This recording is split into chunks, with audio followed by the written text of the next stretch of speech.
When the dispute over territories began, the Anunnaki divided the earth into different regions. The first region, in Mesopotamia, was given to Enlil and his sons. The second region, in Egypt and Nubia, was given to Enki and his sons. The third region, in the Indus Valley, was given to Inanna. The fourth region, Tilman, in the Sinai Peninsula, was the region of the gods, the land of the missiles, and the forbidden place where only the Anunnaki could access. Marduk, son of Enki, known as Ra in Egypt, after the Pyramid Wars, where he was left to die inside the Great Pyramid, was furious. He could not understand why Inanna could have a region all to herself. Thus, Marduk proclaimed himself as the only god and commander of the earth. The other Anunnaki gathered in assembly and then decided to use the weapons of terror, the terrible nuclear weapons. Thus, in 2024 BCE, there was a nuclear explosion in the Middle East region.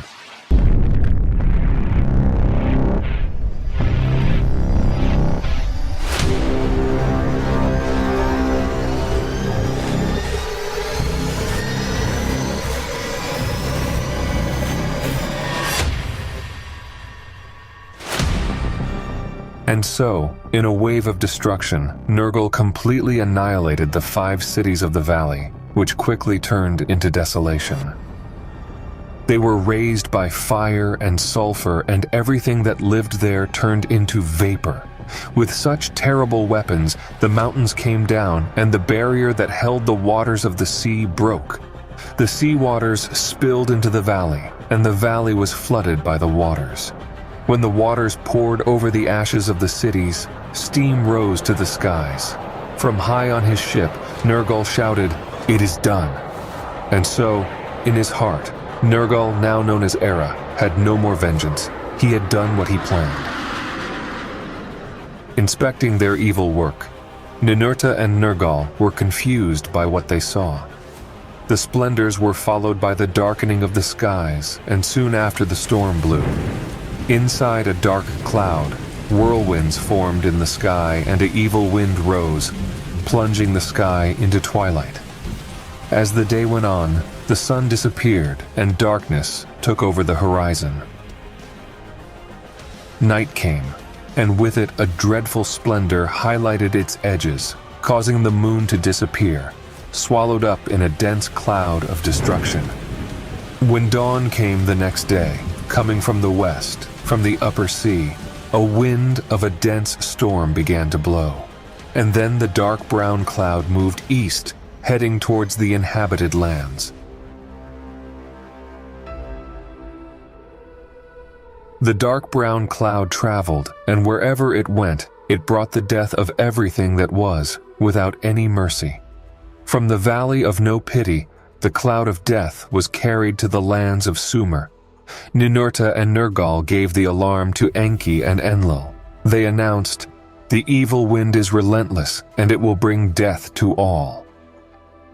Enlil and Enki transmitted the alarm to the gods of Sumer with a clear message: "Escape, escape." They shouted to all. The frightened gods fled from their cities and quickly ascended to the heavens. The message to the people was clear: scatter and hide as quickly as possible. The inhabitants of the lands fell under the claws of the evil wind, and their fugue was completely useless. Death was silent, and like a ghost, it attacked all fields, all lands, and all cities. The winds of death passed through the thickest walls like the waters of a flood. There was no door that could keep the wind away. Those who hid inside their houses, and with the doors closed, were swept away.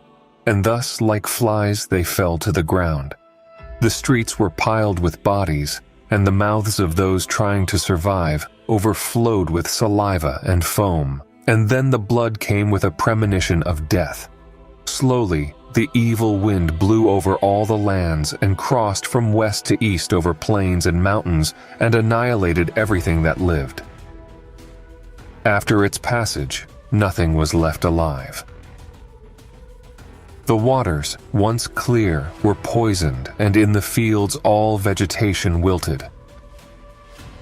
From Eridu in the south to Sippar in the north, the evil wind devastated the country. In the second region, all lands south of Babylon were devoured by the evil wind, which also reached the heart of the second region.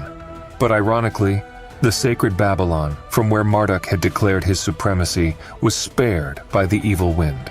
And from there, where Marduk and his followers had declared command of the whole earth, everything continued as if nothing had happened. Assailed by his thoughts and numbed by his doubts, Enki made a decision.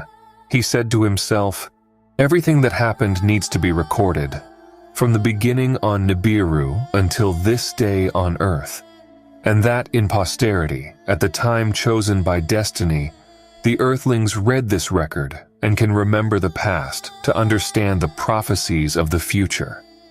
Let the future be the judge of the past." Thus, Enki waited for the appropriate time, and on the 17th day of the second month of the 7th year, after the great calamity, he called for 2 emissaries. He clarified that his chosen one to record the information was a scribe, son of Udbar, a man of Eridu, named Endubsar, the master scribe. "My name is Endubsar, also known as the master scribe. I have come to report an event that occurred in the second month of the 7th year after the great calamity. On the 17th day, I was summoned by Enki, the great god and master. I was in the city of Eridu and had survived the evil wind. I wandered through the desert in search of dry branches to make a fire when I noticed a reddish whirlwind approaching from the south. It made no sound. As the spacecraft touched the ground, 4 wide feet emerged, and the once beautiful equipment lost its allure.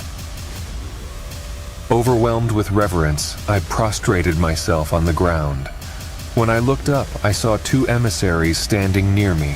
Their clothes radiated a brilliant light. They called out to me, saying, "Endubsar, Endubsar. The great god, Lord Enki, summons you. Do not be afraid. You have remained pure, and we are here to take you with us, above the earth." At that moment, the whirlwind rose, resembling a blazing fire. Each emissary held one of my hands and swiftly lifted me. Suspended between earth and sky, I beheld the waters, plains, and mountains. Suddenly they released their grasp, and I felt as if I were falling to the ground, devoid of life spirit. A voice then called out, repeating my name, "Endubsar, Endubsar." I listened intently, unsure of its origin or the speaker's identity. The voice continued, revealing that I am a descendant of Adapa and had been chosen to serve as a scribe.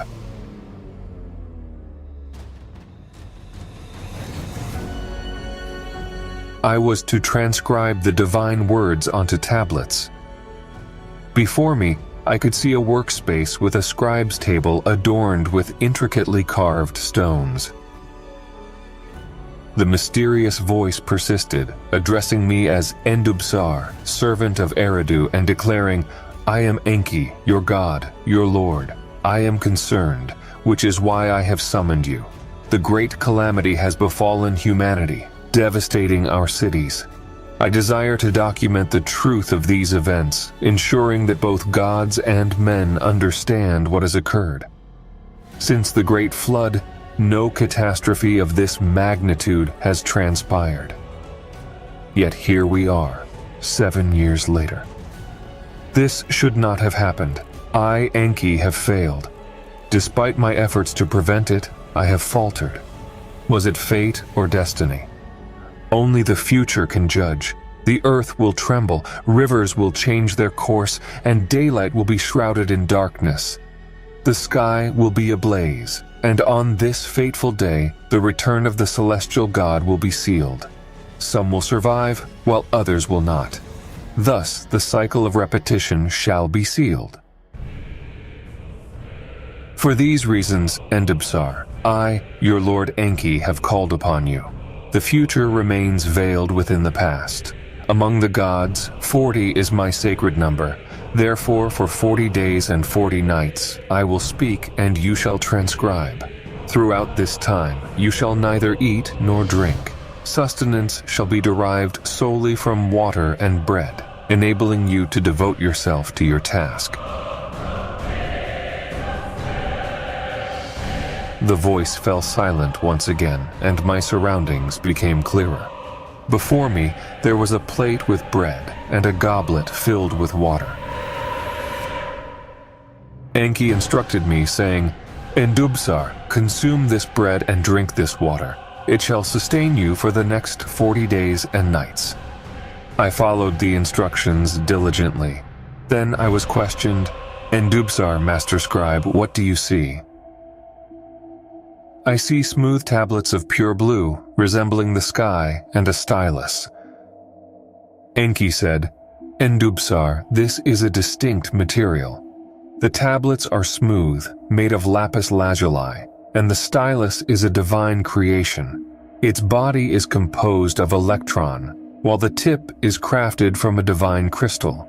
The material easily adapts to your hand, allowing you to record effortlessly, akin to shaping damp clay." Upon touching the instruments, I sensed a divine energy enveloping my being. Then the great god Enki commenced speaking. His words were exquisite, at times weighty, bitter, and sorrowful, while also radiant and joyous. Countless tablets were inscribed, one after another, on all their surfaces. The most remarkable revelation relayed to me pertained to creation, genetic engineering, and manipulation. It was at that moment when Enki, the great god, interrupted my sensations, stating, "For 40 days and 40 nights you have recorded my words. Your task here is complete. Now, take another tablet and document your testimony." Although I couldn't behold the great god, I seized the tablet and inscribed this testimony that you are presently enjoying. And Enki, the great god, continued, "In due time the tablets will be discovered, for the future is concealed within the past. There shall exist a book of past testimonies and a book of future predictions. You must safeguard the tablets in this secure enclosure and seal it shut. As for you, Endubsar, you have had the privilege of conversing with a great god, despite not having seen me. You are pure and shall act as my representative before the people. Instruct them to embrace justice, as a lengthy life is founded upon it. In 70 years, cities will be rebuilt, and crops will flourish once more. Peace will surely prevail, though wars will also occur. Know that the ancient gods will depart, and the new gods will decree destiny. At the culmination of days, fate shall triumph, for the future is foretold in the past. Endubsar, you must share all of this with the people."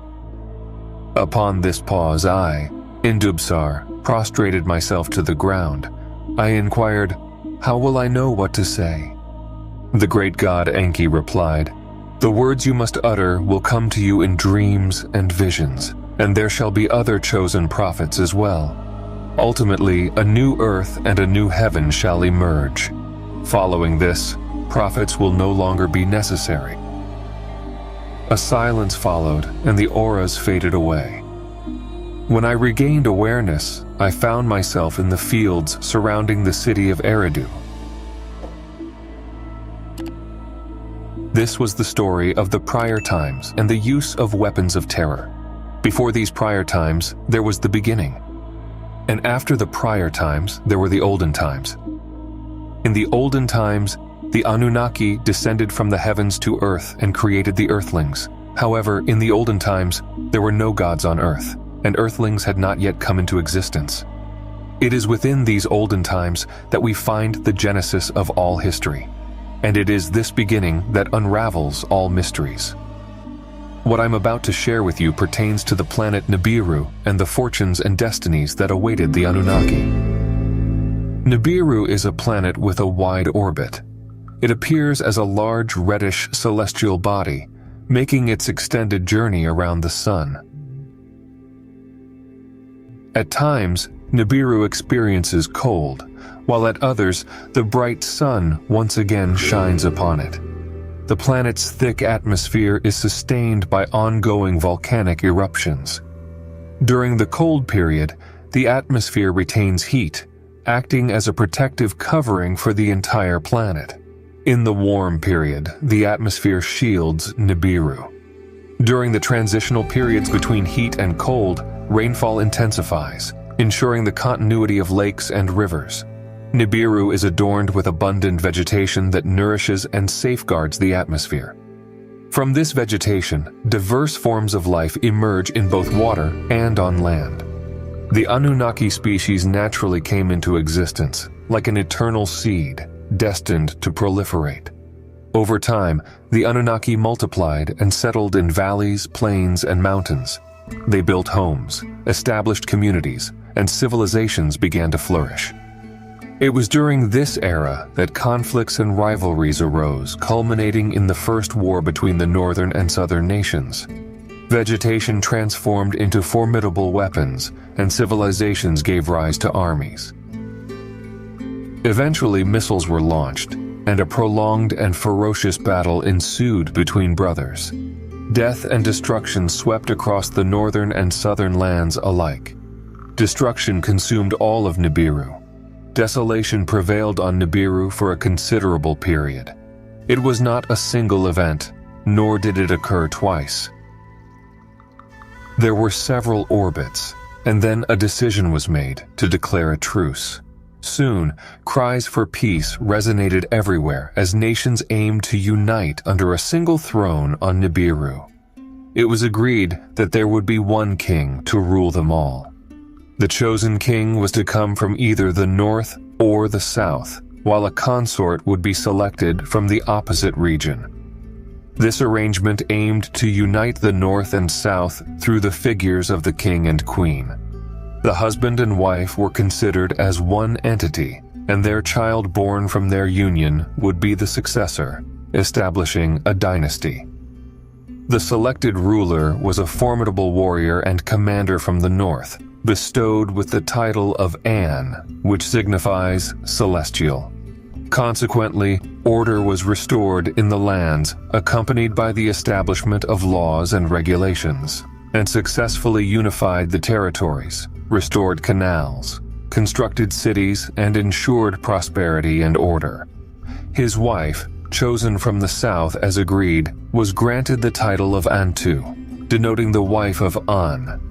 An and Antu had 3 children, with Anki being the firstborn. Despite the arrival of concubines in the palace, Anki remained the sole occupant of the throne, as the concubines did not bear him any children. Thus, the nascent dynasty came to an end soon after his death. The next in line was the middle son, who, despite not being the eldest, was named the rightful heir. He was given the title of Anib, signifying his position as the one in the middle among his brothers. Anib married Ninib, referred to as the Lady of Ib. Together, they had a son named Anshargal, who would become the successor to the throne, becoming the 4th king to rule Nibiru. His wife, Kishargal, was his half-sister. During Anshargal's reign, one of his most significant legacies was the study of Nibiru, leading to the establishment of the Shar, a unit of time. The Shar was divided into 10 parts, and 2 festivities were declared. One when Nibiru was closest to the sun, and another during its farthest and coldest phase. These celebrations aimed to unite the people, as both the northern and southern regions benefited from them. It was during the reign of Anshargal and Kishargal that laws were created regarding marriage, inheritance, and customs for the first tribes to follow. The laws were codified, stating that an official wife should be chosen, referred to as the first wife. According to the law, the firstborn child would inherit their father's position. Conflicts, disputes, and wars inevitably emerged. Questions arose concerning the legitimacy of the successor if the firstborn was not from the first wife, but rather the second son. This issue led to debates and turmoil. In Anshargal's reign, concubines were once again introduced into the royal palace, resulting in the birth of sons and daughters. Later, the legitimate wife, Kishargal, gave birth to a son. By law, the child of Anshargal and Kishargal was the rightful heir, despite not being the eldest. Kishargal, the true and lawful wife of Anshargal, exclaimed angrily, "If according to the norms, my son from a firstborn wife is deprived of succession, we must not neglect the double seed. Although the king and I are descended from the same father, Anib through different mothers, the king being my half-brother and myself being his half-sister, my son carries the double seed of our father. Therefore, let the law of the seed prevail over the law of marriage in matters of succession. Let the son of a half-sister, regardless of birth order, rise above others in the line of succession." Upon hearing Kishargal, the king's wife and half-sister, Anshargal the king, decided to adopt the law of seed for succession. As a result, their son, despite not being the firstborn, was proclaimed the next king. This decision resolved the issue of legitimacy between a lawful wife and a concubine. The new king was bestowed the title of Anshar, becoming the fifth ruler of Nibiru's throne. Anshar also took a half-sister named Kishar as his wife. Even if Anshar had children from concubines, the rightful heir would be the offspring of the king and queen. During Anshar's reign, the fields experienced reduced harvests, and fruits and cereals lost their abundance. The problems persisted and worsened with each passing cycle. Seeking answers, sages and scholars were summoned to investigate the cause. Some believed it was Nibiru's destiny, a recurring event. Others suggested that a hole had formed in the atmosphere, causing a decrease in volcanic activity and rendering Nibiru's protective shield less efficient. Under these circumstances, Enshar, the sixth king, ascended the throne. Enshar, the son of Anshar and Kishar, was titled the Noble Master of the Shar. Enshar engaged in extensive studies, exploring other planets and atmospheres in search of a solution. He bestowed different names upon the planets to honor their ancestors. Enshar referred to the region near the sun as the Hammered Bracelet, emphasizing its protection against intruders through various asteroids. Despite Enshar's efforts and research, the hole continued to expand with each passing cycle. The scholars convened to discuss possible remedies, yet a viable solution seemed elusive. Some proposed artificially stimulating volcanoes to induce eruptions. Unfortunately, during Enshar's reign, the hole persisted and grew, casting a curse-like shadow over Nibiru.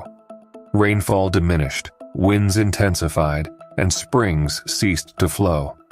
Thus, Duru ascended to the throne. He was the son of the king, but not the queen's son.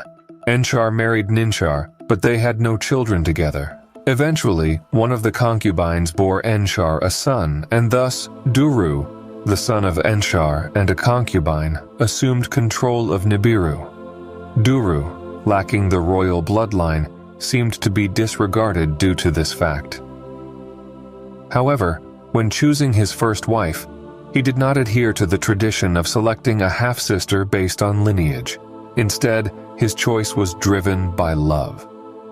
Confusion ensued. In the royal palace, children did not inherit the throne, and wives were not required to be half-sisters. Adding to this perplexity, the king's sons and daughters were not even being born. The royal disorder had spread far and wide, much like the expanding hole in Nibiru's atmosphere. Desperate to find a solution, Duru, the seventh seed of An, along with his wife Dauru, decided to adopt a boy.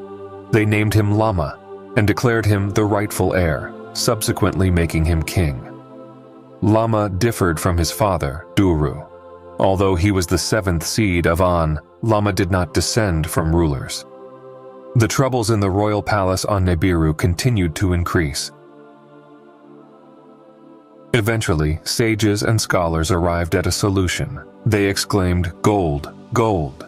They proposed that by grinding gold into a fine powder and dispersing it in the air, it could create a protective barrier to seal the gap in Nibiru's atmosphere. According to the sages, gold was abundant in the hammered bracelet, and this marked the beginning of constructing spaceships. Another group suggested a more aggressive approach, proposing the use of terror weapons, launching missiles into volcanoes to stimulate their activity. However, Lama, the king of Nibiru, remained inactive and took no action. And so, Nibiru continued to count the passing years, one Shar, then another Shar. Conflicts escalated throughout the kingdom, and resources such as food and water became scarce. Sages and advisors frequented the royal court, but the king disregarded their counsel and only heeded his wife Lahama. The third and fourth Shar came and went, and the count reached a staggering 14,400 years in Earth's time. Let us beseech the Creator of all things. Let us implore rather than act. It is our fate, advised the king's wife. Yet, the people, sages, and advisors grew desperate. Something needed to be done. If the king won't act, then let us take action. We need a decision, a resolution, exclaimed the crowd in protest. And it was a prince who first laid hands on the weapons. Rebellion erupted within the royal court as he proclaimed the arrival of a new era and encouraged others to follow him. This prince's name was Alalu. He said, "Lama shall no longer be the king. From now on, I will be. Let's attack the king and make him leave the throne." The princes followed, and a chase began inside the palace.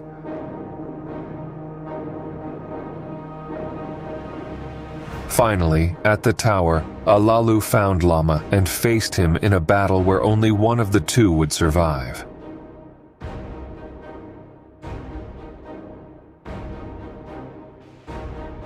The warrior Alalu emerged victorious and proclaimed himself the king, disregarding any advisors or laws. Alalu is now the new king. Alalu's claim was not without controversy. While Lama was at least an adopted son from one of the generations of An, the legitimacy of Alalu's rule was questionable. Who was Alalu? He was neither a legitimate heir nor the firstborn, but he defended himself by arguing that he possessed the royal seed. Alalu was summoned to explain his lineage to the seven who judge. And then came the surprising revelation. Anshargal was his offspring, directly descended from An, the Celestial. Alalu said, "I must remind everyone about the significance of the royal seed. Millennia ago, during the reign of Anshargal and his wife Kishargal, the law of the seed was established. The first beneficiary of this rule was Anshar, the son of Anshargal and Kishargal, the rightful heir to the throne. Before Anshargal's legitimate son was born, my ancestor Alam, son of Anshargal and a concubine, came into the world. I, Prince Alalu, bear the royal seed, which the now deceased prince did not possess. It is important to note that Lama was adopted. Alalu boldly declared that the law of the seed held no meaning. It was a law created to usurp the throne from its true heir, the eldest son of Anshargal, named Alam, my forefather. I am descended from his seed, and therefore the Nibiru throne is rightfully mine." The seven who judge pondered Alalu's words and referred the matter to the Council of Counselors. Records were consulted, but Alam's name was nowhere to be found. "But I am your descendant," proclaimed Alalu. "I, Alalu, possess the royal offspring. The law of succession has been replaced by the law of the seed, created to deny the true heir their royal rights." Upon hearing Alalu's impassioned plea, The counselors demanded that Alalu swear an oath, pledging his life and death to his claim. Thus, Alalu was crowned the king of Nibiru. All other important positions were notified of the decision, but one prince raised an objection. He claimed to be a descendant of An, preserving the divine seed within him. His name was Anu, and he presented evidence of his family tree. "I am Anu, descended from the seed of An." Many voices supported Anu's claim, suggesting he should be the king. However, others urged caution, insisting that Alalu should also be consulted, and Alalu opened his arms to receive Anu, the prince. Alalu said, "We are from different lineages, but we possess the royal seed. Together we will restore abundance to Nibiru. May I retain the throne while you secure the succession. Let Anu be the crown prince and my rightful successor. To unify this succession, let your son marry my daughter." Thus, by unanimous agreement, Alalu remained on the throne. He ordered the construction of more celestial ships to search for gold in the hammered bracelet. However, it was reported that none of the ships had returned from there. "Then," he commanded, "hurl the weapons of terror so that Nibiru's bowels may open and the volcanoes stir." And so it was done. Mountains swayed, valleys shuddered, yet the rain refused to fall and the winds gusted. In the royal palace, Anu was treated as a servant of Alalu, instead of being acknowledged as the prince he was. Furthermore, the people of Nibiru no longer worshipped their king in the cities. Instead of providing relief, Alalu brought only misery. Nevertheless, he clung to the throne. It was in the 9th Shar when Anu presented a challenge to Alalu, a completely unarmed combat. That was when Alalu bent his knees and fell to the ground, defeated in the combat. By acclamation, Anu was proclaimed the new king and escorted to the palace. However, Alalu did not return. He feared his impending death, as well as the fate of his predecessors whom he had executed. Escaping through the crowd, he sought out one of the celestial ships armed with projectiles. Upon entering the ship, he activated all the controls and departed. Unbeknownst to anyone, Alalu escaped from Nibiru in a celestial ship, embarking on a journey to a distant and unknown planet. On Nibiru, exile was certain, and death was likely. Above, in the safety of his celestial ship, Alalu observed the planet Nibiru, a colossal sphere suspended in the void.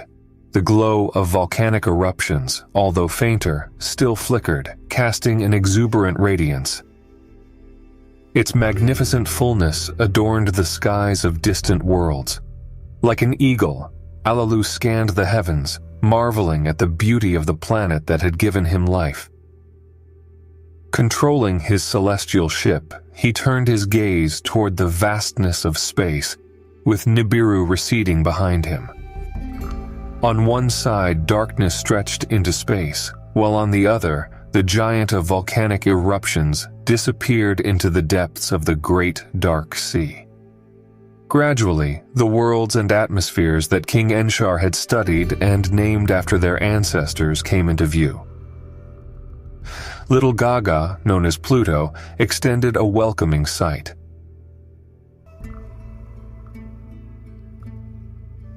Then celestial Antu, the bluish and sparkling Neptune, made its presence felt, offering a favorable omen with its exuberant hue born of pristine waters. Enchanted by the beauty yet steadfast in his course, Alalu encountered Uranus, the planet dedicated to An, emanating a blue-green glow. However, fate led him toward a similar path as the first prince of heaven, Ainshar. The rings of Saturn appeared, resplendent and enchanting, casting a spell on the celestial ship. Alalu admired the rings of this beautiful planet, which would later be named Saturn by humans. Suddenly, an ill omen cast a shadow over his heart. A colossal presence obstructed the sun, enveloping his entire ship in an icy twilight. It was the gigantic planet Kishar, now known as Jupiter. Swirling storms blended different shades across its surface, and it seemed as though Kishar provoked intense lightning. Alalu became disoriented amidst the immensity, losing his sense of direction for a brief moment. Regaining awareness of his mission, Alalu turned his gaze to the distant sun as Kishar gradually receded into the distance. However, his entire being trembled, and fear of death gripped the warrior Alalu. It was the hammered bracelet, a cluster of rocks and stones assembled like abandoned children. Enshar had mentioned that this region was guarded by a vast asteroid belt. All the Anunnaki who had attempted to traverse the region before had perished, their ships swallowed by the rocks like wild and ravenous lions. Alalu sensed the presence of other Anunnaki and witnessed every explosion, each representing the demise of an Anunnaki ship. Driven by the fear for his life, the valiant warrior Alalu summoned his courage. He would not give up easily.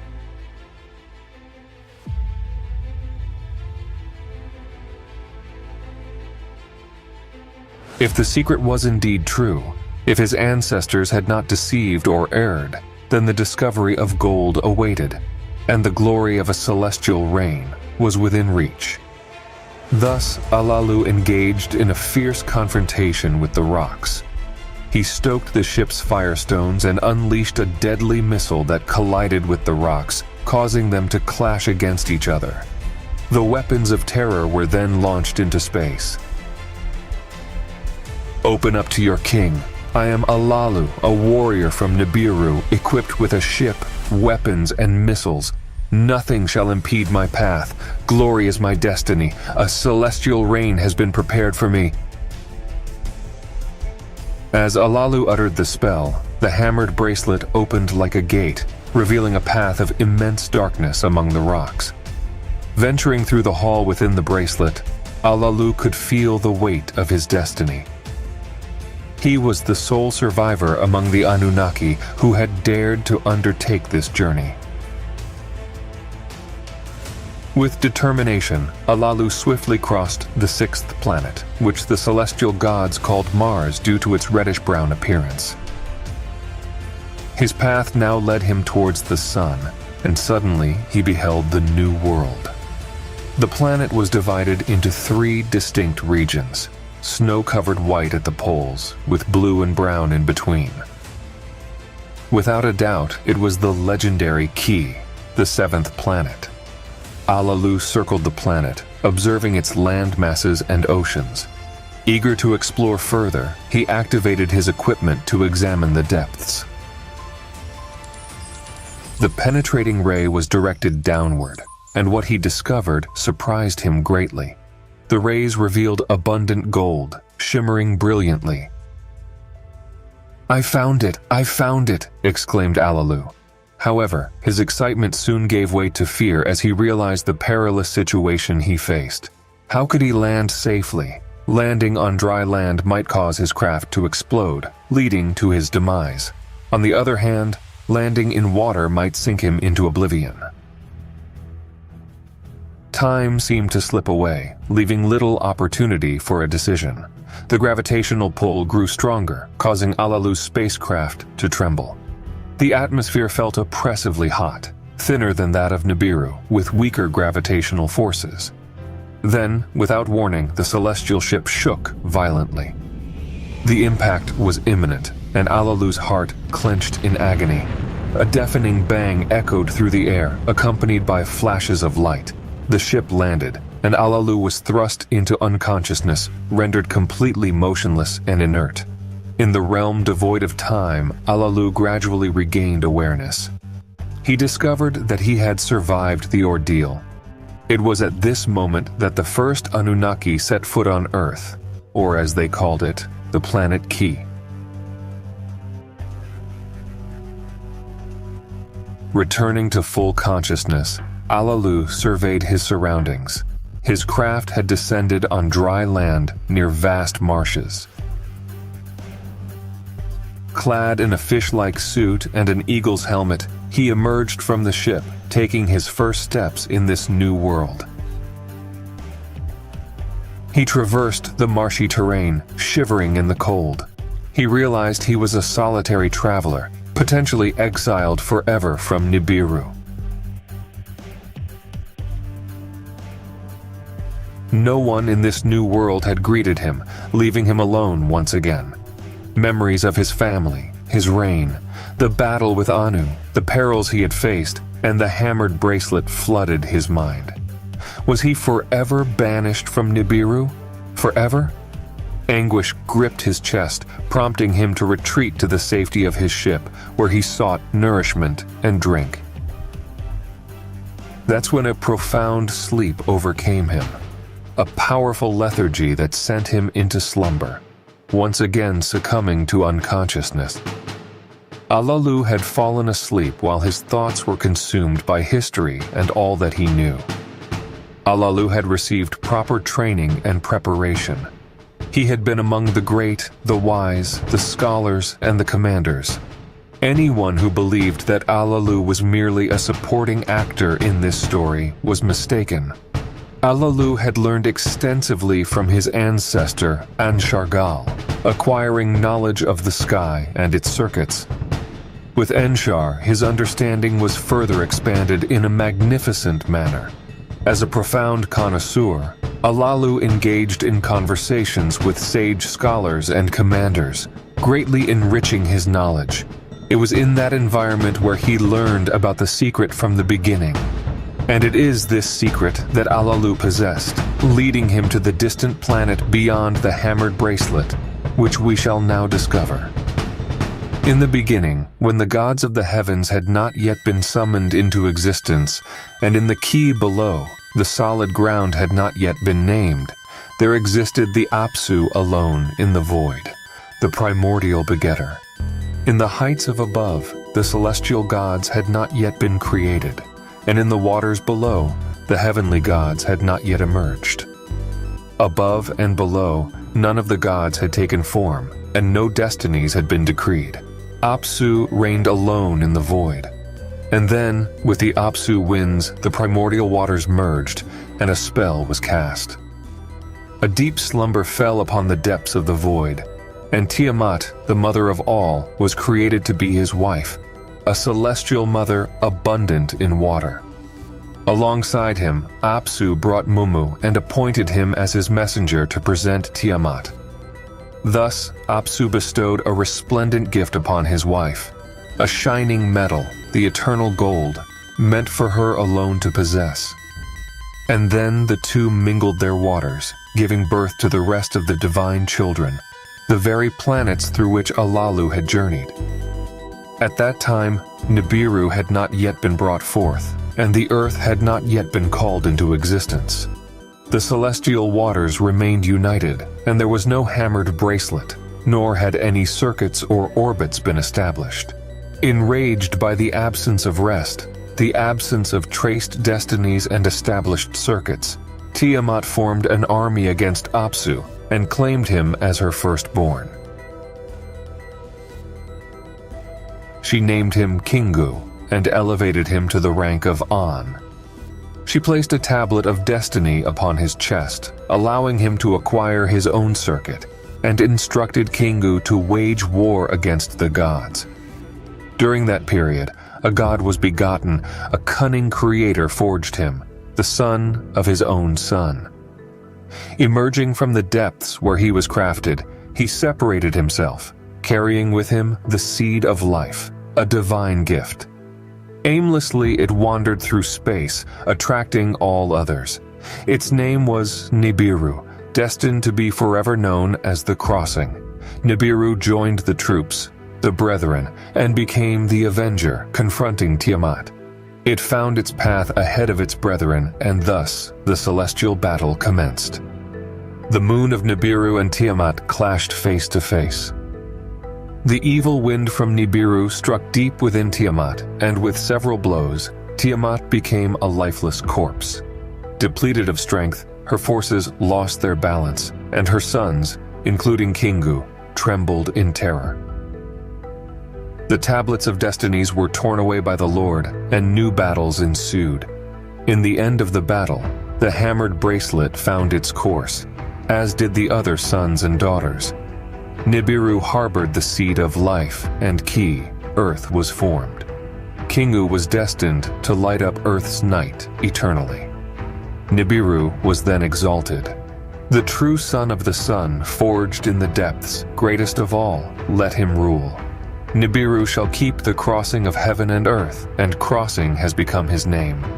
None of the gods will cross above or below. Your destiny is, and forever will be, to take the measure of Ashar. And this was the secret from the beginning, and the battle of the gods, which Alalu knew all. Finding gold on the hammered bracelet was confirmation. The gold on the hammered bracelet was a hint of gold on top of ancient Tiamat.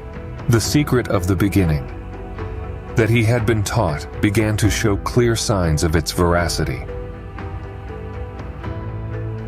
And thus, Alalu awoke not knowing how long he had slept. The escape from Nibiru was just the beginning of a new story, a new time, and a new world. Taking courage, Alalu arose, perceiving a luminosity out of his ship, such as he had never seen on Nibiru. It was the sun. Alalu stretched a mast and gauge over the ship and tested the planet's air. It was compatible. Then he opened the ship's door, and with the hatches open, he breathed the air deeply, and then again. Ki's air was undoubtedly compatible. Then, without a protective suit, Alalu descended from his ship. The light was too bright, and the sun's rays were overwhelming. He had to go back and put on a mask to protect his eyes, and he took the opportunity to equip himself with a gun with a collector. He stepped onto the dark ground and walked into the swamp. With the collector, he tested the water, but it was not fit for consumption. The waters were murky, dark, and greenish, and there was one more important detail that caught his eye. There were fish, a lot of fish. Alalu went towards the hills. He passed among the vegetation and appreciated the bushes that gave way to trees full of fruit. Then he took one of its fruits and put it in his mouth. The taste was sweet. Walking on his feet, he could feel the moisture, and he walked towards it. He found a pond of silent waters. Once again, he inserted the collector into the waters, but this time it was different. It was possible to drink the water. Joy had taken over his entire body. The new world had breathable air, fruit that could be eaten, and water to drink. That's when a sound, a hissing, distracted him. Gun in hand, he looked for the source of the sound and, having found it, fired. The sound ended and the hissing ceased. Then he saw a motionless body lying dead. The creature had fierce eyes in its small head, and a huge tongue stuck out of its mouth. The body was slender as a rope, without hands or feet. It was a crawling creature. Alalu wondered what kind of creature it was. He had never seen anything like it on Nibiru. Was it a guardian, a master of water? Unanswered, Alalu left the creature behind and found his way back to the ship. Before that, he collected water and fruits. During the journey, the sun's rays sharply diminished, and thus Alalu was astonished. It got dark, very dark. The suddenness with which it had gone dark was surprising, and over the marsh, a light rose on the horizon. A huge red ball that, as it rose, turned white. Alalu was thrilled as he gazed at the infinite expanse of the firmament from his ship, contemplating the possibilities of a new world. Along his journey, he observed the planets and traversed the hammered bracelet, eventually arriving at Ki. From there, he witnessed Kingu glowing in the darkness of the night. Alalu decided to await the rise of a new day to investigate the presence of gold. If the secret from the beginning held true, then the waters of Tiamat's golden veins would be found in the cut half of Ki. At sunrise, Alalu disembarked from his ship with the necessary equipment and began searching for the waters. Inserting the required tools, he closely observed the meter, symbols, and numbers as they filled in, unveiling the truth. It was indeed true. The secret from the beginning had entrusted him with a monumental task and reserved celestial royalty for him. He had discovered gold in Ki. There was gold on Earth. Overwhelmed by an unprecedented enthusiasm, Alalu hastily re-entered his ship, clutching the Tablet of Destinies. Addressing his message to the depths of space directed towards Nibiru, he declared, "Attention, Nibiru. I repeat, attention, planet Nibiru. It is your king who speaks to you, your former king. I departed aboard one of the celestial ships, staking my life on the fortune of my endeavors. With great skill, I managed to breach the hammered bracelet. The path was paved by rocks, leading to the kingship of Nibiru, and I arrived at the planet Ki. It possesses fruits, water, and air compatible with life. I, Alalu, am the first Anunnaki to set foot on this planet of salvation. I have discovered gold, yes, gold in Ki. The fate of Nibiru now rests in my hands. Bow before your new king, for my royalty is divine. Pay attention and heed my conditions." The news of Alalu's survival reached the royal palace on Nibiru and was transmitted via radio communication. Anu and the counselors, as well as the sages, were astonished. They had all believed that Alalu had perished. The commanders were swiftly instructed to inspect all the ships and discovered that one of them had indeed vanished, presumably taken by Alalu. With this confirmation, Anu contemplated how to proceed and decided to send greetings to Alalu. "Anu, the king of Nibiru, extends his salutations to you. There was no reason for you to depart, dear Alalu. Know that there is no enmity in my heart. If you have truly discovered gold, let the glory of Nibiru be exalted, and let salvation be achieved," conveyed Anu's message. Alalu received Anu's greetings on Earth and responded in a belligerent tone, readily stating, "If I am to be the savior, then let Nibiru prove worthy of my deeds. Summon the princes to assemble and declare my supreme ascendancy.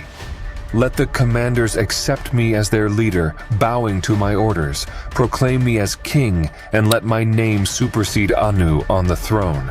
May the council support my words." Upon receiving Alalu's words, consternation gripped Nibiru. How could Anu be overthrown? The advisors were bewildered. Questions arose about Alalu's whereabouts. Was it truly possible that he had discovered the gold of salvation? What if it was a deception? One of the counselors, the eldest among them, spoke up in the assembly. He proclaimed, "I was Alalu's mentor. He was an attentive student. He possesses knowledge of the celestial battle, the colossal watery monster Tiamat, and the golden veins. If Alalu has indeed breached the hammered bracelet and found his destiny on the seventh planet, known as Ki, then he may have succeeded." A prince then voiced his opinion, stating, "Alalu cannot dictate terms. The calamities were a result of his actions, and he lost his throne in combat. Even if he has found the gold, it must be substantiated. And even if he has found the gold, will it be sufficient?" There was silence. The one who spoke at the assembly was Enlil, the Lord of Command. Enlil is the son of Anu and his legitimate wife, Queen Antu. The assembly's decision was transmitted to Alalu, the first Anunnaki to arrive on Earth. He carefully considered each point, treating it like a chess game. Alalu agreed and recounted his journey, detailing the dangers he had faced. He presented a crystal from the sampler and his crystal heart from the collector, inserting these objects into the transmitter for verification. After sending the evidence, he introduced new elements of his proposal. He declared, "Now that you have the proof, crown me as king and submit to my commands." Alalu's words were stern and sharp, causing the sages to be horrified. However, they found that the location Alalu spoke of was indeed far beyond the hammered bracelet. The assembly convened once more to discuss the matter. Anu's eldest son, Ea, who was married to Damkina, Alalu's daughter, spoke up. He was known as the one whose home was water and would later be known as Enki, the Lord of Earth. For clarity, we will refer to him as Enki throughout the story. Enki stated, "My birth father is Anu, and by marriage, Alalu turns out to be my father as well. The intention of my marriage was to unite the clans. Allow me to bring unity to this conflict. Let me be Anu's emissary. I will take the gold from Alalu and deliver it to Nibiru. I will proclaim Alalu as king on earth. If salvation truly reaches Nibiru, let a new battle determine the throne of Nibiru." Enki's words were wise and resonated throughout the assembly hall. The advisors agreed, and Anu rendered the verdict, saying, "So be it. A new battle shall be bestowed upon Alalu. Let the victorious one be the king of Nibiru." The decision was conveyed to Alalu, who accepted it, saying, "I will receive Enki on earth, and may he obtain the gold from the waters and carry out the tests. In the future, let a new battle for the throne of Nibiru take place." Enki addressed the commanders at the ship's location and began preparations for the mission. Instead of employing the terror weapons used by Alalu, Enki would utilize water. However, a question arose. If water was the force and not fire, where would it be replenished? It was necessary to store water in the ship. Thus, studies and preparations continued for a complete Shar. It was decided to use the largest celestial ship available for the mission's return. The destination was calculated, and a tablet of destiny was secured. 50 heroes were chosen to participate in the mission. Anu approved the journey, and the Anunnaki boarded the ship, wearing eagle helmets and fish garments. Enki humbly knelt before his father Anu to receive the royal blessing. Anu spoke, "Enki, my dear eldest son, this will be a long trip. May you go and return safely, and may your success surpass us on Nibiru." Enki bid farewell to his mother Ninul and his wife Damkina before joining the celestial ship. He was the last to embark. Then Anzu, the commander and pilot, whose name means "he who knows the heavens," lifted the enormous craft above Nibiru's skies, commencing the mission that would soon reach Earth. The ship respectfully passed by all the planets that honored Nibiru's royalty, until it encountered the formidable and challenging hammered bracelet, the asteroid belt. The mission had been meticulously calculated and prepared so that with jets of water, rather than terrifying weapons as Alalu had used before, the gigantic rocks of the asteroid belt could be cleared. The shouts of joy erupted as the hammered bracelet gave way, but soon turned into apprehension. Anzu sounded the alarm. More water than planned had been used to clear the path between the rocks.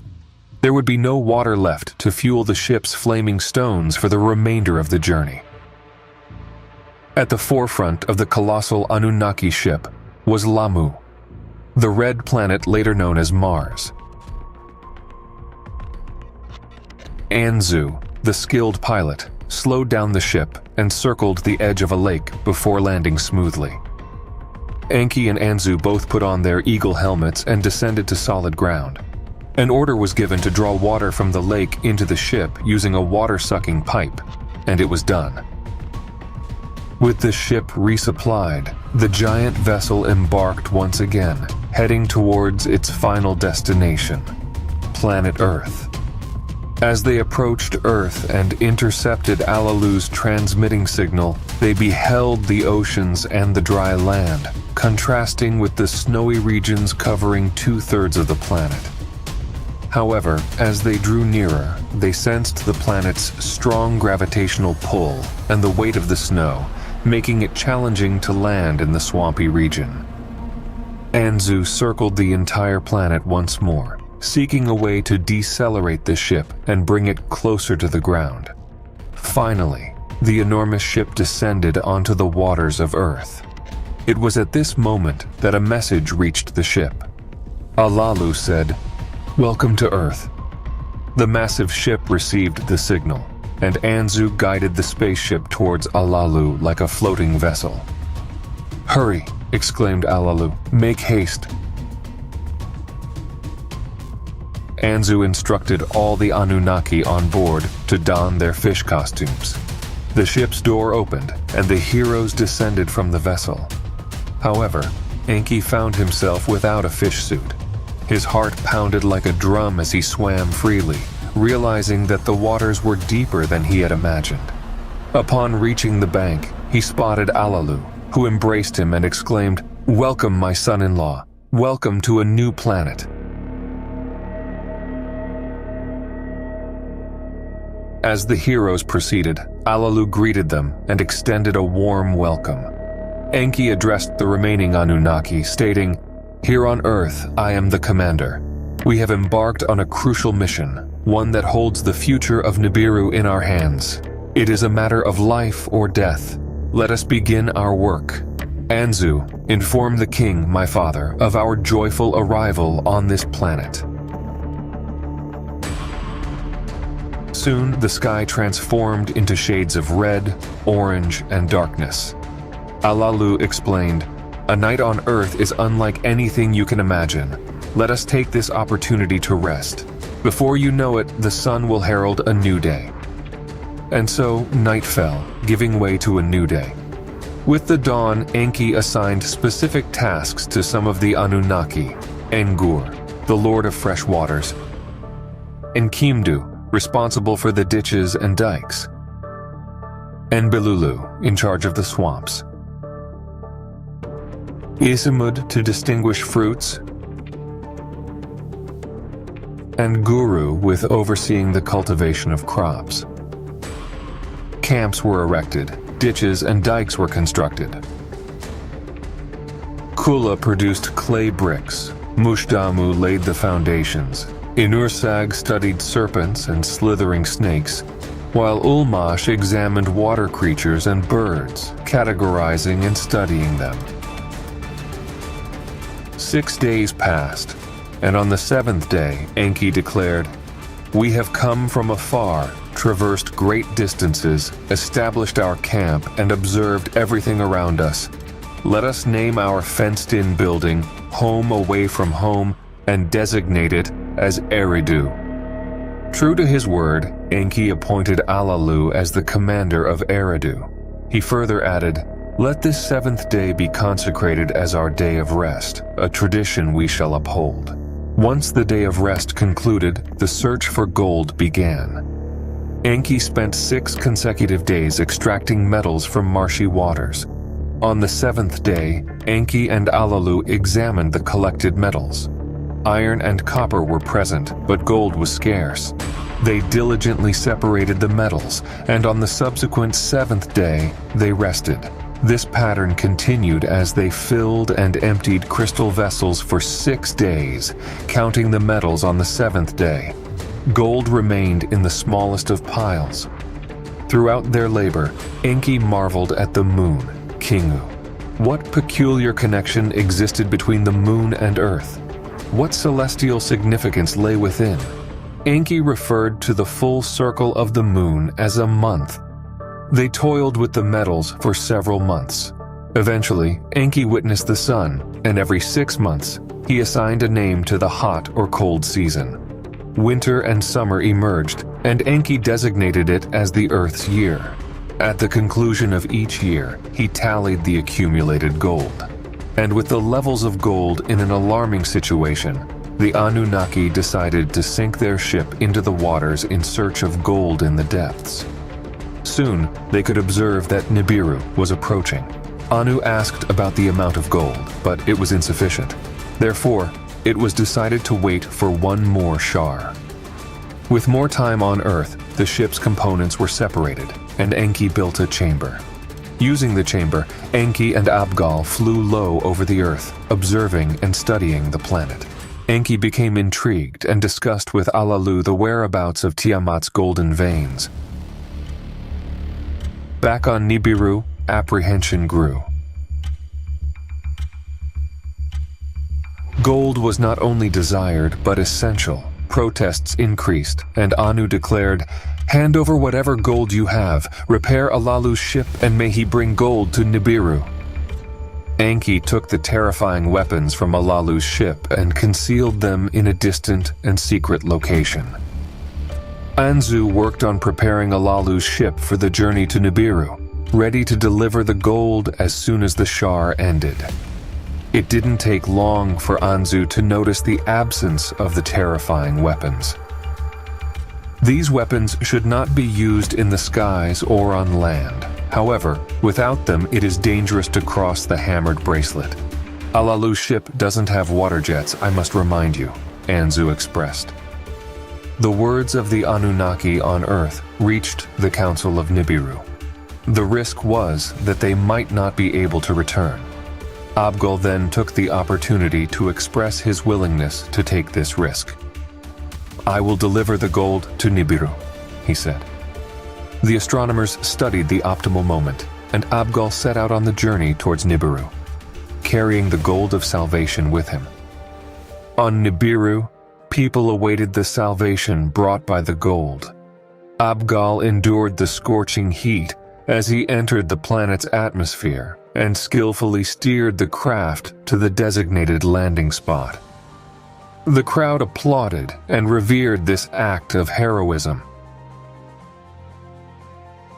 As soon as the ship's doors opened, Anu, the king of Nibiru, warmly welcomed Abgal.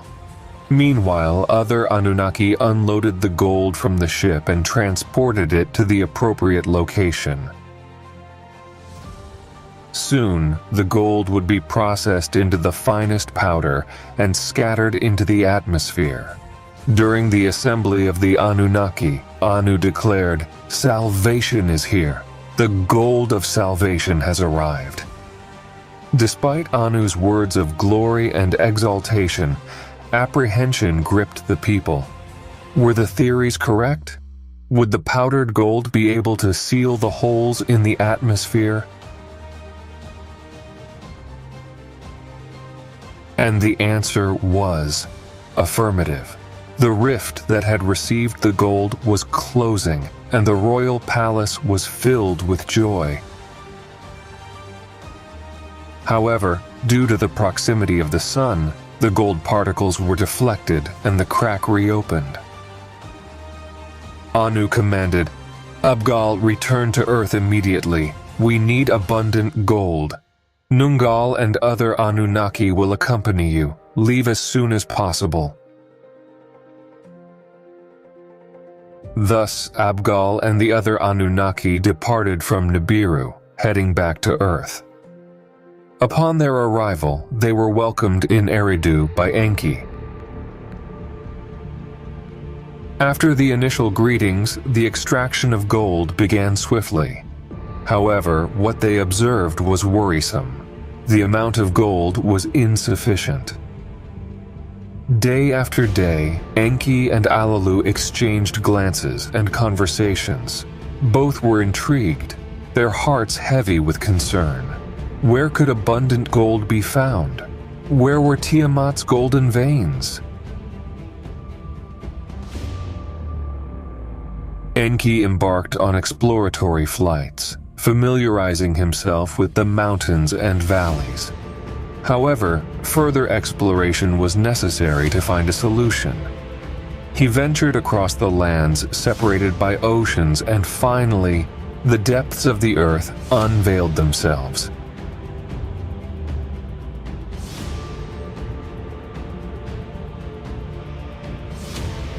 It was there, where the dry lands split in two and the earth took the shape of a heart at the bottom, that the golden veins of the earth's depths would be abundant. Enki named the area Abzu and declared, "There is much gold in Abzu." Enki conveyed the news to the Council of Nibiru, leading to the formation of a new assembly. The news brought a sense of hope throughout the planet Nibiru. The only certainty was the necessity to explore and extract gold.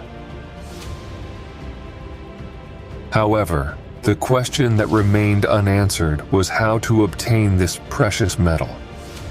During the assembly of the gods, Enki's half-brother Enlil spoke up. First, Alalu, and now Enki. Everyone eagerly anticipates salvation from generation to generation. But now we hear different words. We face a task beyond imagination.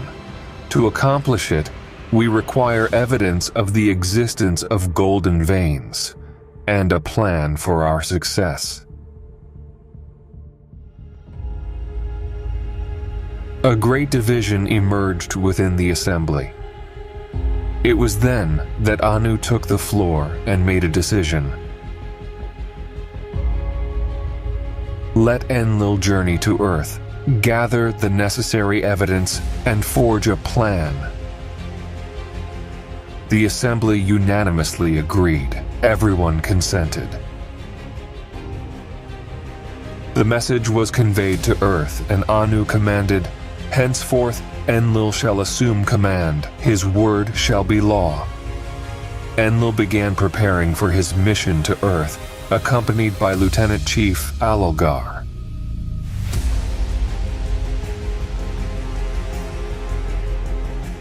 Upon Enlil's arrival on Earth, his brother Enki warmly embraced him, welcoming him with open arms. However, Alalu's welcome was less cordial, as he merely beckoned with a simple gesture. The rest of the Anunnaki eagerly awaited Enlil, eager to commence their work. The newly appointed mission commander for Earth ordered the construction of small ships for exploration.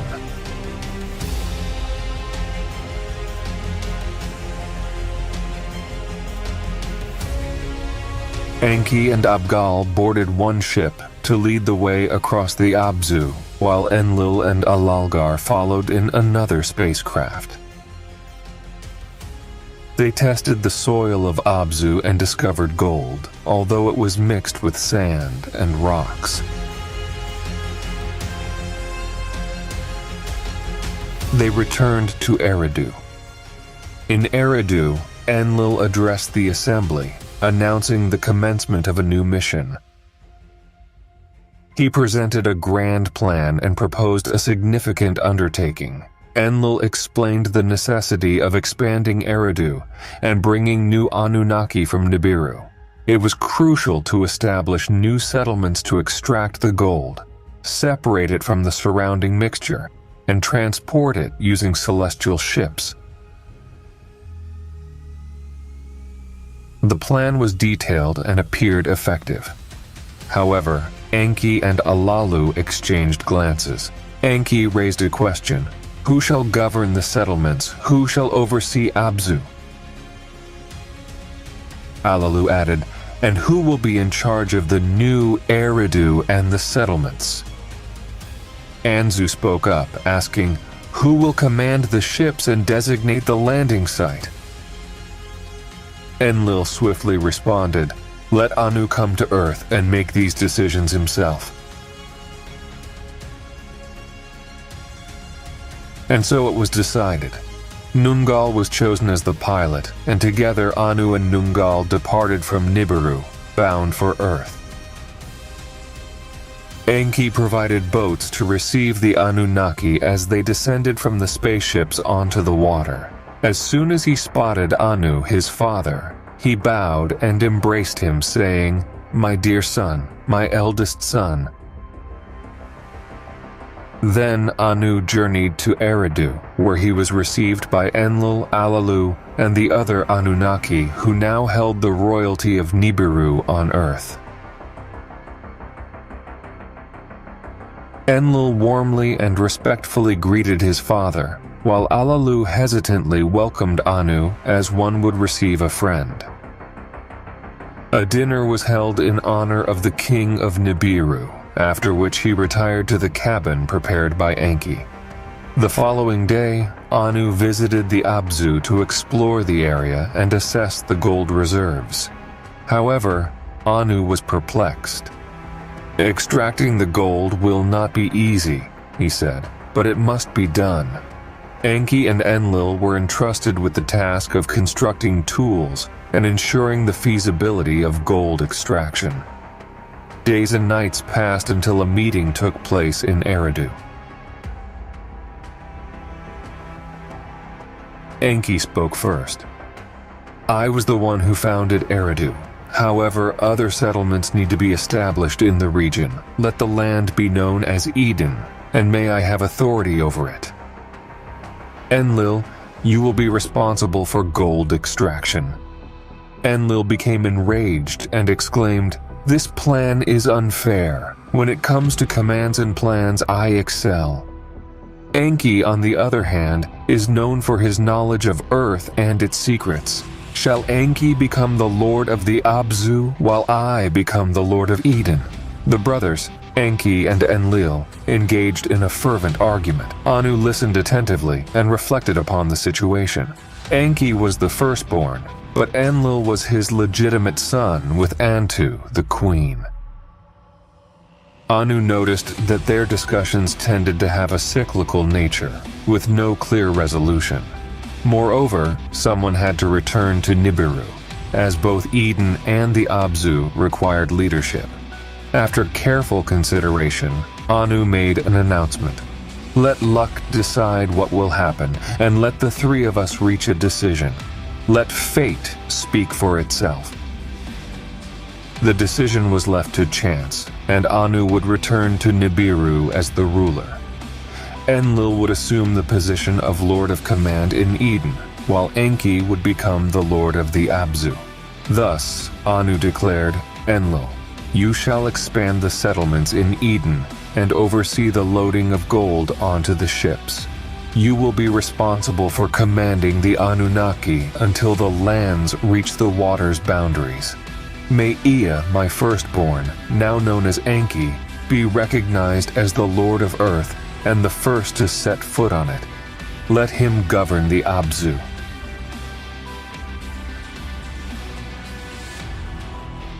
Enlil responded, "Enki, Lord of Earth, that shall be your title. As for me, I will be known as the Lord of Command." The decision was conveyed to the other Anunnaki during an assembly, and Anu expressed his confidence, saying, "I will return to Nibiru with a light heart. Success is within reach." But Alalu stood before them proclaiming, "An important matter has been forgotten," he shouted. "The dominion of Earth had been promised to me. This is what was said when I announced my arrival and the discovery of gold. Furthermore, I have not renounced my claims to the throne of Nibiru. It is an abomination that you should share everything with your children. You owe me a fight for the throne of Nibiru."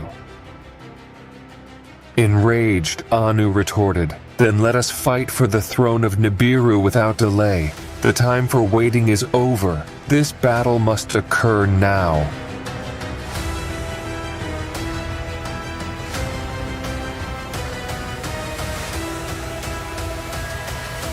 What ensued was an unparalleled clash. The two esteemed individuals from Nibiru had descended upon a new world, carrying within them the untamed ferocity of wild beasts. Once again, Alalu found himself defeated, collapsing to the ground. Anu stood triumphantly over him, proclaiming, "I have emerged victorious, Alalu! You are vanquished!" However, Alalu responded with a sarcastic smile and swiftly exerted his strength on Anu, seizing him by the legs. In a shocking act, he bit into Anu's private parts and swallowed them. Stunned, Anu tumbled to the ground. Enki hurried to Anu's aid, while Enlil apprehended Alalu. "Let justice prevail," Enlil exclaimed in a fit of anger. No, interjected Enki.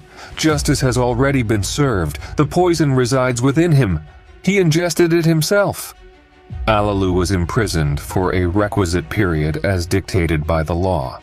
Anu recovered and convened a meeting of the seven who judge. Anu assumed the highest position, presiding over the gathering. Seated to his right were Enki, Anzu, and Nungal, while Enlil, Abgal, and Alalgar sat on his left. Enlil spoke up, saying, "In the name of justice, and in accordance with Alalu's decree, a new battle transpired, and Alalu suffered defeat." Enki inquired, "What is your response?" "The fight transpired in pursuit of justice, and I have relinquished the throne." Interrupting Alalu, Enlil declared, "And in his defeat, he committed an abominable crime. Death is the punishment." Enki asked once more, "What do you have to say?" Alalu remained silent for a moment, then spoke slowly and softly. "On Nibiru, I was the rightful king, and Anu served as my cupbearer. I reigned for 9 shars until Anu himself usurped my throne. We vied for rulership through single combat, and fearing for my life, I departed Nibiru and discovered a new world. Here, I found the gold of salvation, and the promise of reclaiming kingship on Nibiru was bestowed upon me. Subsequently, Enki arrived on Earth and was appointed as my successor on Nibiru. Following that, Enlil laid claim to Anu's succession for himself, and eventually Anu himself arrived.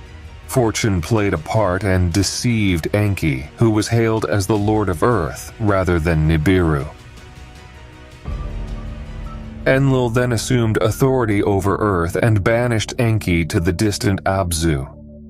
My heart aches, seething with agony as he triumphantly planted his feet upon my chest.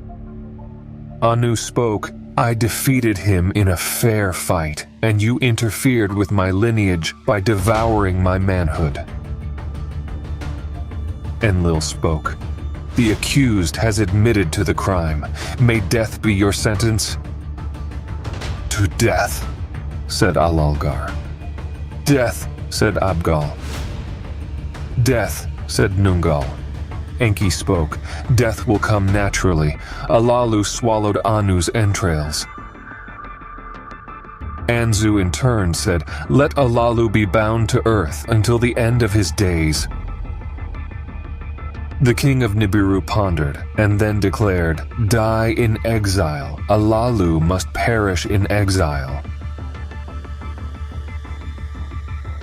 Everyone exchanged glances as Anu explained his decision. "When I return to Nibiru, Alalu shall accompany me on my ship. However, he will not set foot on Nibiru. We will orbit Lahmu, where there is water and a breathable atmosphere. Alalu shall spend the remainder of his days in solitude on Lahmu. We can use a small celestial ship for a safe landing." The decision was unanimous. Anu continued, "Nungal will pilot the great ship. I will remain on Nibiru while Nungal returns with other Anunnaki from Nibiru to Earth for gold mining. Anzu will join us to transport Alalu on the small ship." And so it was done. Anu bid farewell to his sons and the remaining Anunnaki. Then, the Nibiru royalty departed from planet Earth. As they approached Lahmu to exile Alalu in the vicinity of the Red Planet, Anzu spoke up, "I will not return with the small celestial ship. I will land on Lamu with Alalu and remain by his side. When he succumbs to the poison in his entrails, I will give him a burial befitting a king. As for myself, I have already made my name. Others will speak of me as the companion of a king in exile. I have witnessed and will witness things that others will not on this strange planet facing the unknown. My name will be remembered as that of a hero." Alalu was in tears, and Anu was amazed. Then he spoke, "I raise my hand before you, O Anzu, and swear this oath to you. On the next journey, a ship will encircle Lamu and land in your presence. If I find you alive, you shall be proclaimed the ruler of Lamu, and once a station is established there, you shall be its commander." Anzu nodded in gratitude and agreement, and preparations for the installation in the small ship commenced. They were provided with supplies and fish suits equipped with eagle helmets. The ship departed towards Lamu, gradually vanishing on the horizon. For 9 shars, Alalu reigned as the king of Nibiru. For 8 shars, he commanded Eridu on earth. However, in the 9th shar, fortune turned against him, and he met his demise in exile on Lamu.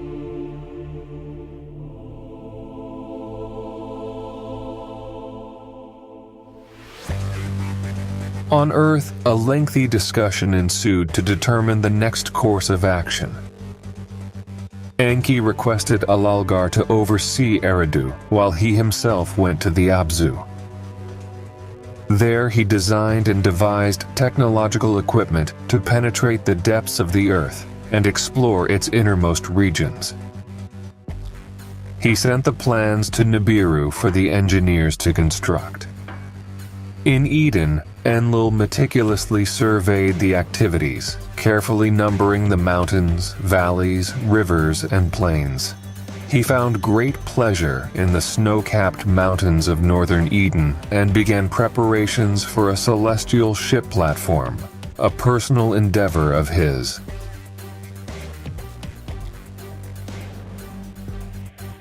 Meanwhile, the royal ship journeyed through space towards Nibiru, where Anu received a joyful welcome.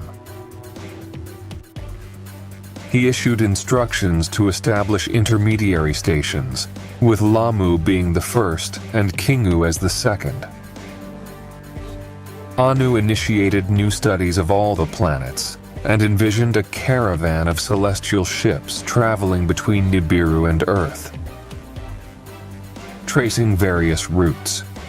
To accomplish this, he introduced a new class of spaceships and selected new Anunnaki members to learn and train for the mission. Anu transmitted the plans to Enki and Enlil on Earth and received blueprints from Enki's team of engineers to construct the necessary equipment. Subsequently, a new mission from Nibiru embarked towards Earth, consisting of 50 chosen women. Among them was Ninma, the esteemed lady, who also happened to be the half-sister of Enki and Enlil and the daughter of Anu. Ninma possessed great knowledge in the field of medicine and was skilled in the art of healing. She had heard of the vertigo caused by the sun and Earth's rotational cycle, so she prepared a remedy for it. As promised by Anu, the mission from Nibiru encircled Lamu. When they approached the ship, they discovered Anzu near a river, lifeless. Ninma immediately took charge and began her actions. She retrieved the pulsator from her bag and aimed it at Anzu's heart. Then she took out the emitter and directed the life-giving emissions of its crystals towards Anzu's body. Ninma repeated this process 60 times, directing the pulsator and emitter towards Anzu. On the 60th attempt, Anzu opened his eyes and moved his lips. Ninmah poured the water of life over him and moistened his lips with it, then placed the food of life in his mouth. And thus, a miracle occurred. Anzu rose from the dead.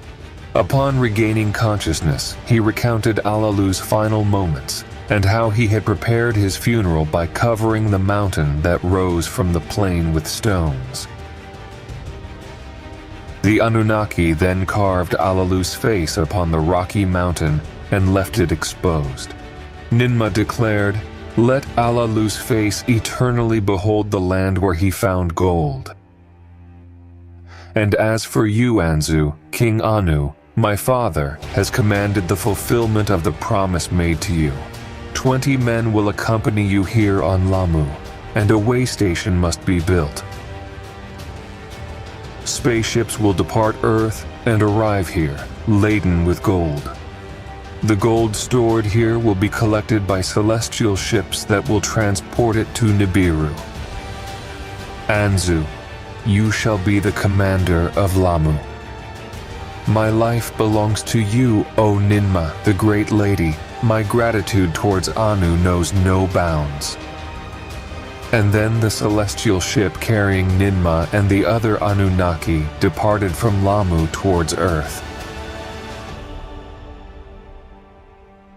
Anzu and other Anunnaki remained on Lamu with the intention of creating an intermediary way station. Meanwhile, the gigantic ship was heading towards Earth, observing the moon and analyzing the possibility of another way station. Nungal led the ship to the ditch in the waters closest to Eridu, where they disembarked on a pier built by Enlil. Vessels were no longer needed. Enki and Enlil welcomed their sister Ninmah. She informed them about all the news, what had happened on Nibiru, the death of Alalu, the survival of Anzu on Lamu, and the construction of the way station. Enki expressed his approval, while Enlil was perplexed. Ninmah said, "Anu's decisions are unalterable. It's his word, and I have more news. I brought relief from illness. I brought the seeds of healing." From her pouch, Ninmah drew the seeds. They need to be planted, and after their growth, a juice can be made. The Anunnaki must drink this juice, and then all diseases will disappear, said Ninmah. But these seeds must be sown in a warm and cool place. They require heat and water to thrive. Enlil invited Ninmah to come to the ship. "I know the perfect spot for it," he said. Thus, the two brothers entered the ship and headed towards the snow-covered mountains next to the cedar forest. Enlil and Ninmah talked and expressed their love and affection for each other. Ninmah told Enlil about Ninurta, explaining that the prince was ready to join them on Earth. Enlil, the father of Ninurta, was the son of Antu, the lawful wife of Anu. He was the legal heir and successor of Anu. Ninmah, the half-sister of Enlil and the mother of Ninurta, was the first daughter of Anu. Ninmah was extremely beautiful and full of wisdom, and she was skillful and quick to learn. Enlil and Ninmah caressed each other, but Enlil did not impregnate Ninmah. Then they returned to Eridu.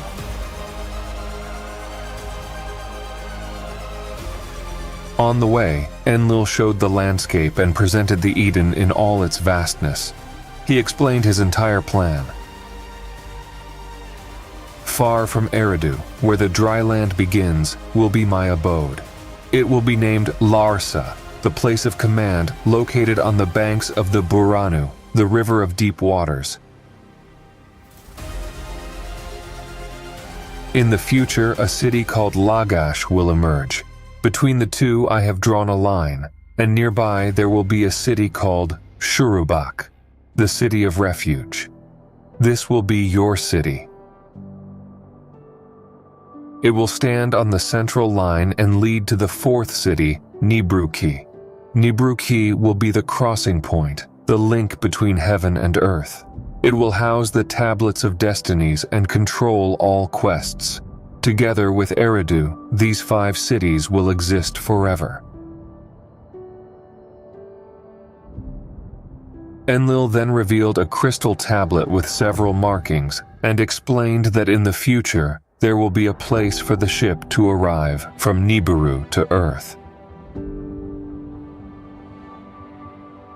Ninmah was amazed at the complexity of it all.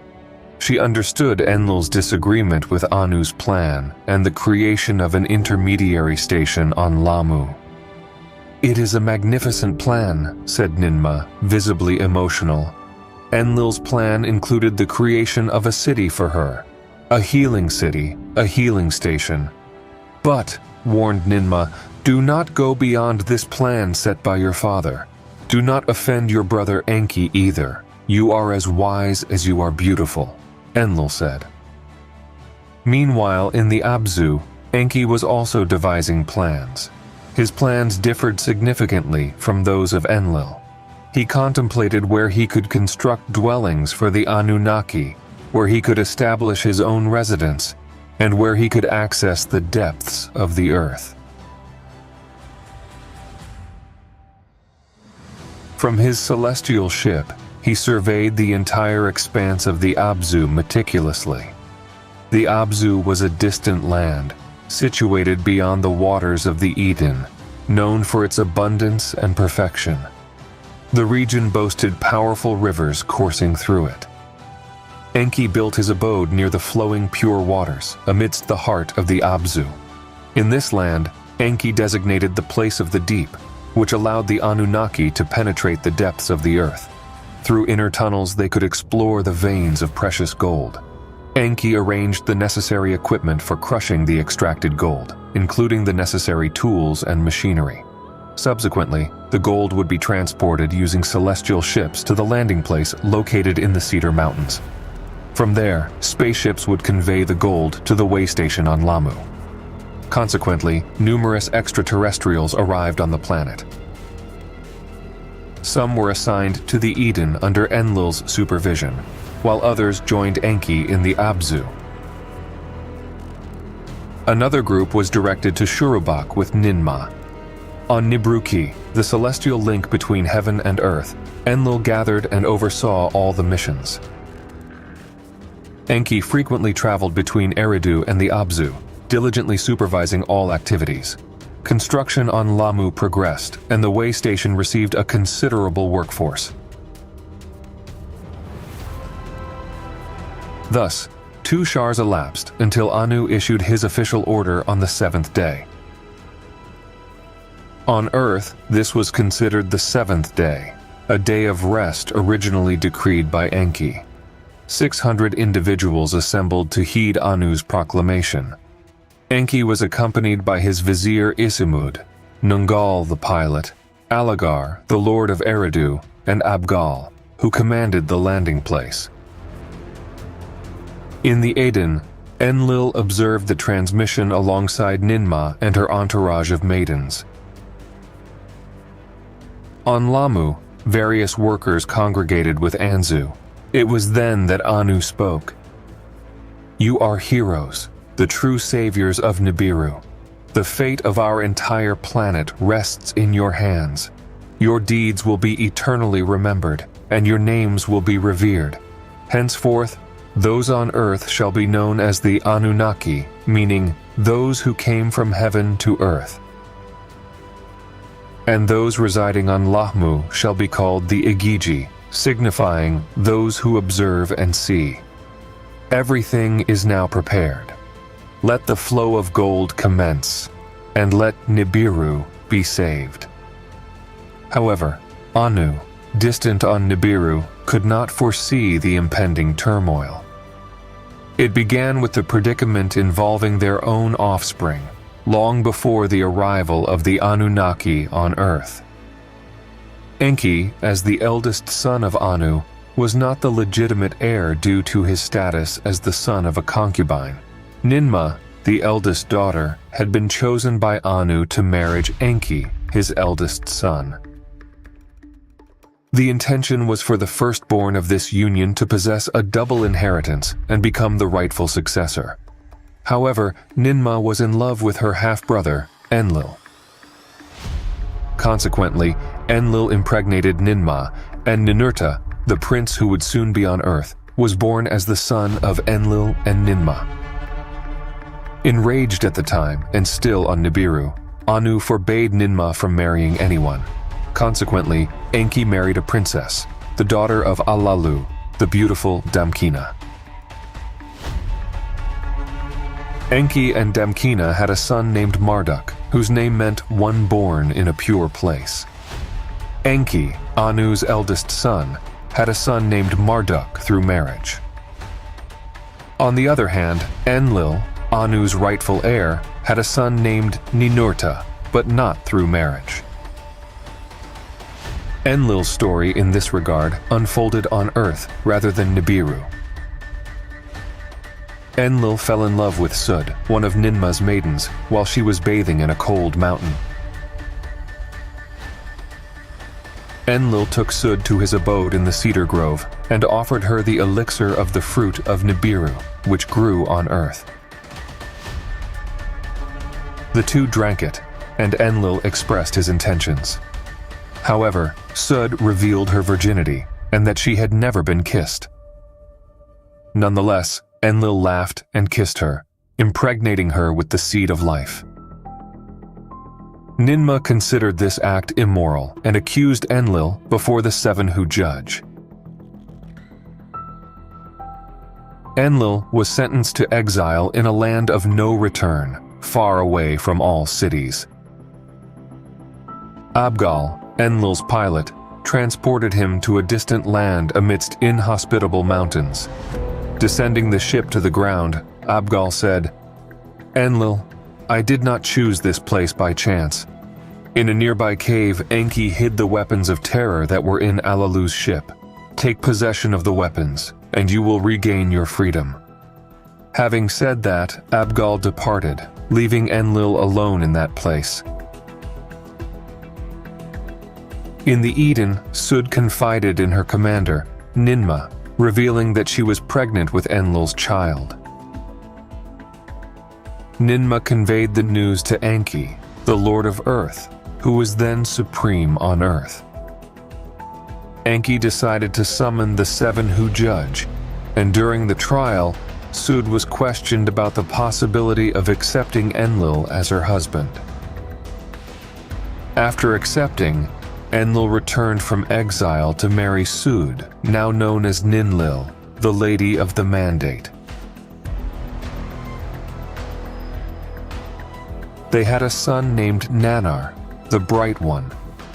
Nannar was said to be the first child of two Anunnaki conceived on Earth, a royal seed from Nibiru conceived on Earth. As soon as Nannar, the son of Enlil and Ninlil, was born, Enki approached Ninmah to talk. He had built his house in the Abzu and adorned it with a bright metal he called silver, as well as lapis lazuli. Enki invited his half-sister to join him in the Abzu and forsake her devotion to Enlil. In the Abzu, Enki reminded Ninmah of their engagement and their love. They kissed, and Enki asked Ninmah to bear him a son. From their union, a daughter was born, disappointing Enki. Ninmah encouraged him to embrace their daughter, but Enki insisted, "I will have a son with you, my sister." Thus, they engaged in another relationship, and another daughter was born. Enki cried out, "A son! I need a child! I need a boy!" In a fit of rage, Ninmah pronounced a curse on Enki, wishing that all food would become poison in his viscera, causing pain in his jaw, teeth, and ribs. Enki's vizier, Isimud, summoned the Anunnaki to implore Ninmah for relief from the curse. Enki vowed to distance himself from Ninmah's private parts, and one by one she removed all ailments from Enki's body. Ninmah returned to Eden without marrying anyone, as commanded by her father Anu. In turn, Enki brought his son Marduk and his wife Damkina to Earth. Enki had 5 more children with Damkina, as well as with concubines. Their names were Nergal, Gibel, Ninagal, Ningishsida, and Dumuzi, the youngest son. On the other side of Anu's generation, Enlil and Ninmah brought their son Ninurta to Earth. Additionally, Enlil had another son named Ishkur with his wife Ninlil. The Anunnaki on Earth, or the sons of Anu, included Enki, the firstborn of Anu with a concubine, Ninmah, the first daughter of Anu, and Enlil, the son of Anu with Queen Antu. Enlil had 3 sons, Nannar, the first son of 2 Anunnaki born on Earth, Ishkur, and Ninurta, son of Enlil and Ninmah, born on Nibiru and brought to Earth.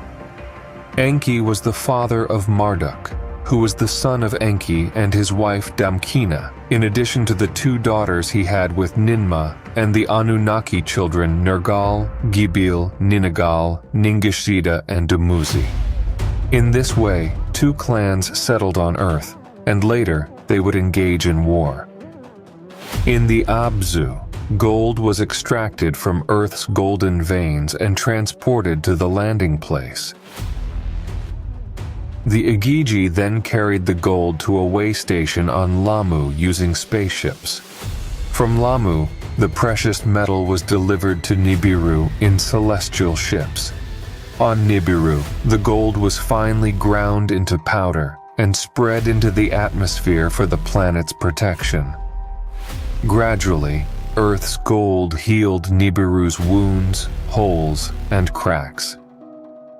Enki built a magnificent dwelling in Eridu and elevated it from earth to heaven like a mountain. He brought Damkina and Marduk to live with him and proceeded to teach Marduk various things. Meanwhile, on Nibruki, Enlil established a dazzling construction that served as a link between heaven and earth. Their words reached Lamu and Nibiru. The rays emanating from their construction could penetrate the heart of all lands, allowing them to observe everything. From atop the chamber, Enlil studied and observed everything, including the secrets of the sun and the moon, which he recorded in secret formulas. He refined the celestial zenith, established the 12 houses, and marked the sun's family with 12 emblems. The tablets of destinies gleamed in their royal abode, while the working class toiled diligently. The Earth's cycles astonished them, and they received small quantities of the healing elixir. The Anunnaki in Eden grew weary, and the work in the Abzu was arduous. The Igigi on Lamu constantly complained. At Anu's command, Anzu, the commander of Lamu, was received on Earth. Enki and Enlil revealed to him the secrets of the Abzu and the heaven-earth link on Nibruki. Anzu defended the Igigi of Lahmu, who requested rest on Earth whenever spaceships traveled between Earth and Lamu. Received in Enlil's chamber, Anzu intended to steal the tablets of destinies. He was a prince among princes and had promised relief to the Igigi. Enlil left the shrine, and Anzu remained at the entrance without arousing suspicion. Then he seized the tablets of destinies and departed from the celestial chamber towards the landing place, where the Igigi had gathered, awaiting his return to declare Anzu the king of the earth and Lahmu. From the top of the chamber, Enlil, perceiving the theft and afflicted with treachery, angrily questioned Enki about Anzu's identity. In Nibruki, the Anunnaki sought the words of Anu. The order was to stop Anzu and retrieve the Tablets of Destinies. But Anzu, in possession of the tablets, seemed invincible. Nevertheless, Ninurta stood ready to fight and recover what rightfully belonged to his father. Javelins were hurled at Anzu, but they missed. Arrows were launched, but they also missed him. So a mighty weapon was prepared, a Tilu missile.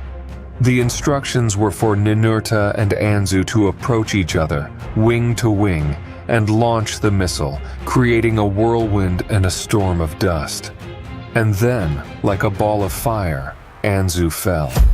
The earth shook and the heavens shook.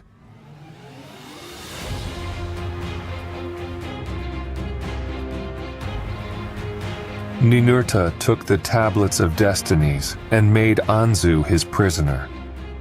Quickly, Ninurta was applauded at the landing place, and the Anunnaki who had been taken prisoner were freed.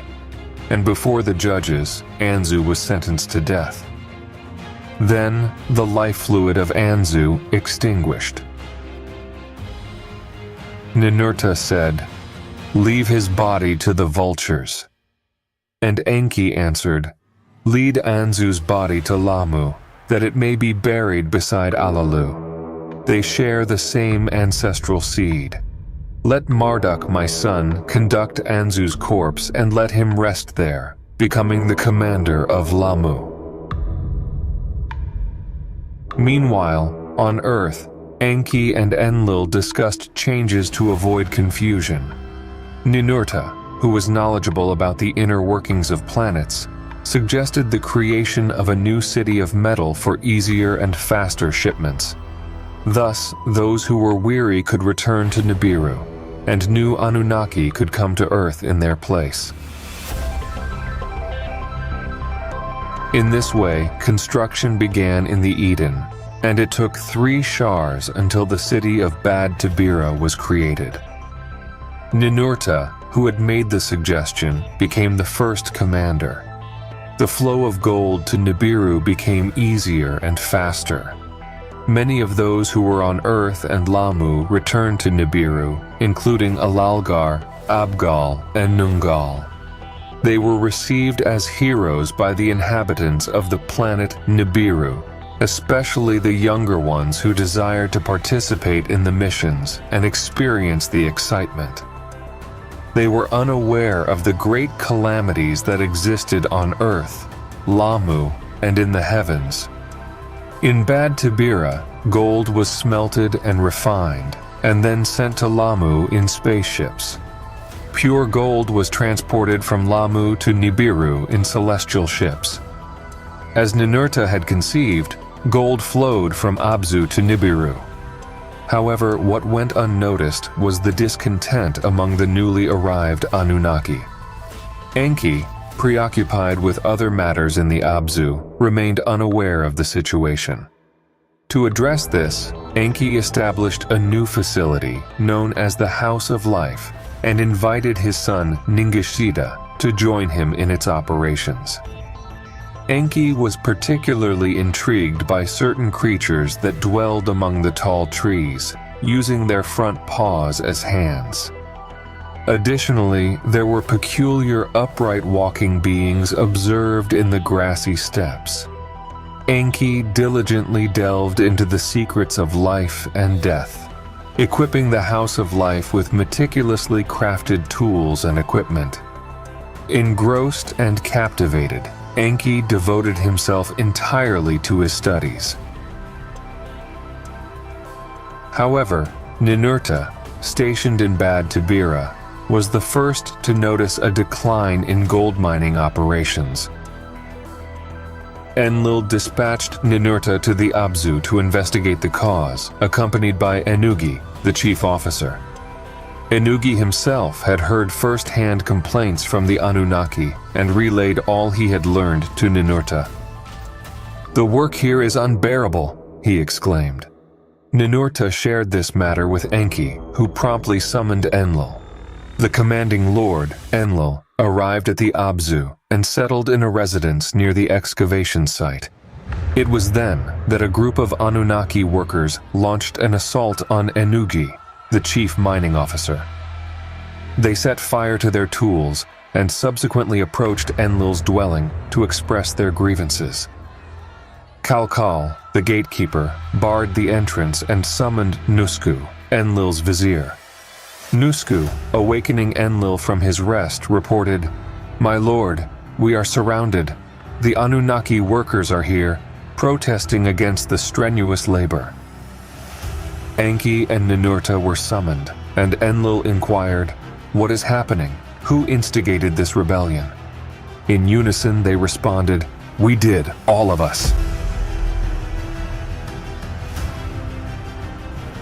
Enlil relayed the events to Anu, who swiftly replied, "We require the gold.